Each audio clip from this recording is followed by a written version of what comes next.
امام احمد رضا خان فاضل بریلوی رحمۃ اللہ علیہ جب آپ حج کے لیے گئے نا تو مدینے کے اندر ایک بات پھیلی، لوگوں نے ایک سازش کی کہ اعلیٰ حضرت جو ہے نا وہ معاذ اللہ حضور کے علم کو اللہ تعالیٰ کے علم کے برابر سمجھتے ہیں، افواہ لوگ پھیلاتے ہیں، آج بھی لوگ سازشیں کرتے ہیں۔ مدینے کے علماء میں یہ بات پھیل گئی، ہر لوگوں میں یہ بات پھیل گئی کہ اعلیٰ حضرت معاذ اللہ ثم معاذ اللہ حضور کے علم کو اللہ تعالیٰ کے علم کے برابر سمجھتے ہیں۔ اور جب یہ بات اعلیٰ حضرت کی طرف پہنچی نا تو وہ بہت ہی زیادہ بخار میں تھے، ان کو بہت ہی زیادہ شدید بخار تھا، لیکن ان سے رہا نہیں گیا۔ انہوں نے اس بات کو جب سنا نا انہوں نے وضو کیا، وضو کر کے جا کر کعبۃ اللہ شریف کے سامنے بیٹھ گئے۔ بیٹھ کے انہوں نے وہاں 7.5 گھنٹے کے اندر عربی کی کتاب لکھ ڈالی۔ لوگوں نے کہا اعلیٰ حضرت حضور کے علم کو اور رب کے علم کو ایک جیسا سمجھتے ہیں، برابر سمجھتے ہیں، تو اعلیٰ حضرت نے اس بات پر 7.5 گھنٹے میں کوئی کتاب سامنے موجود نہیں ہے، بغیر کسی کتاب کے اعلیٰ حضرت نے 7.5 گھنٹے میں عربی کی ایک کتاب لکھ ڈالی، الدولۃ المکیہ۔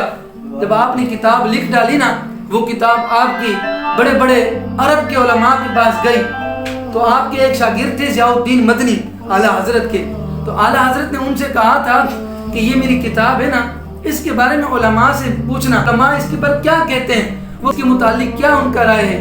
تو اعلیٰ حضرت تو یہ کتاب لکھ کر چلے گئے بریلی شریف۔ جب اس ضیاء الدین مدنی رحمۃ اللہ علیہ اعلیٰ حضرت کے خلیفہ ہیں، جب وہ کتاب لے کے گئے نا عرب کے بڑے بڑے علماء کے پاس، کہا کہ انہوں نے کہا کس نے لکھی ہے؟ تو ضیاء الدین مدنی کہنے لگے یہ میرے مرشد نے لکھی ہے، میرے پیر نے لکھی ہے۔ کہا کہ تمہارے پیر کون ہیں؟ تو ضیاء الدین مدنی رحمۃ اللہ علیہ نے کہا میرے پیر ہے اعلیٰ حضرت امام احمد رضا خان فاضل بریلوی رحمۃ اللہ علیہ۔ تو انہوں نے کہا یہ کتنے مہینے میں لکھی ہے؟ تو ضیاء الدین مدنی کہنے لگے یہ 7.5 گھنٹے میں لکھی ہے، بغیر کسی کی کوئی کتاب موجود نہیں، عربی کی اتنی بڑی کتاب الدولۃ المکیہ 7.5 گھنٹے میں یہ کتاب لکھی ہے۔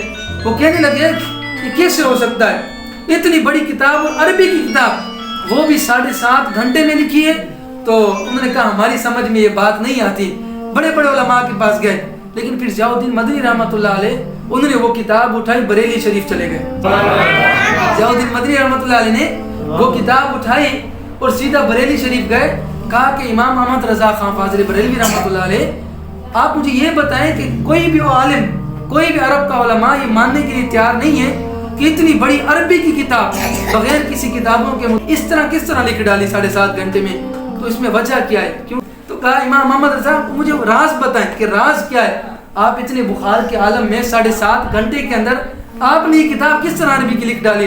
تو اعلیٰ حضرت نے کہا کہ جب مجھے بخار تھا نا، کیونکہ حضور غوث پاک رحمۃ اللہ رضی اللہ تعالیٰ عنہ کا یہ قول ہے کہ میں مغرب میں ہوں، میرا مرید اگر مشرق میں بھی ہے، اگر وہ مجھے پکارے گا تو میں اس کی مدد کے لیے پہنچوں گا، وہاں میں اس کی مشرق میں بھی مدد کروں گا۔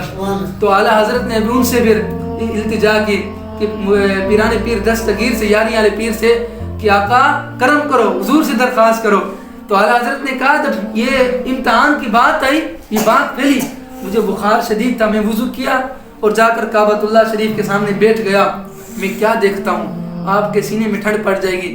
اعلیٰ حضرت فرماتے ہیں میں نے کیا دیکھا کہ نبی علیہ الصلوۃ والسلام سامنے جلوہ گر ہیں، دائیں طرف علی مرتضیٰ موجود ہے، بائیں طرف 11ویں پیر دستگیر موجود ہے، سبحان اللہ، کا درمیان میں امام الانبیاء موجود ہے، دائیں طرف علی مرتضیٰ شیر خدا بیٹھے ہوئے ہیں اور بائیں جانب 11ویں پیر بیٹھے ہوئے ہیں، سبحان اللہ۔ اعلیٰ حضرت نے فرمایا کہ حضور کہتے گئے اور میں لکھتا گیا، حضور فرماتے گئے میں لکھتا گیا، تبھی تو عربی کی اتنی بڑی کتاب 7.5 گھنٹے میں لکھی۔ جب انہوں نے یہ سنا اور عرب کے بڑے بڑے علماء نے سنا تو وہ اش کر اٹھے، اتنا بڑا امام، اتنا بڑا متقی اور پرہیزگار حضور کا عاشق۔ تبھی تو اعلیٰ حضرت جب مدینہ طیبہ میں آئے نا تو بڑے بڑے علماء، کوئی آپ کے ہاتھ چوم رہا تھا، کوئی آپ کے قدم چوم رہا تھا، کوئی آپ کے ماتھے کو چوم رہا تھا۔ یہ عزتیں، یہ شہرتیں، یہ محبتیں، یہ عقیدتیں کہاں سے ملی؟ سرکار کے در سے ملی، حضور کے دروازے سے ملی ہے۔ جس نے حضور سے محبت کی ہے وہ دنیا میں بھی کامیاب ہو گیا ہے، وہ آخرت میں بھی کامیاب ہو گئے، کیونکہ حضور کی شان تو ویسے ہی عرفہ والا ہے۔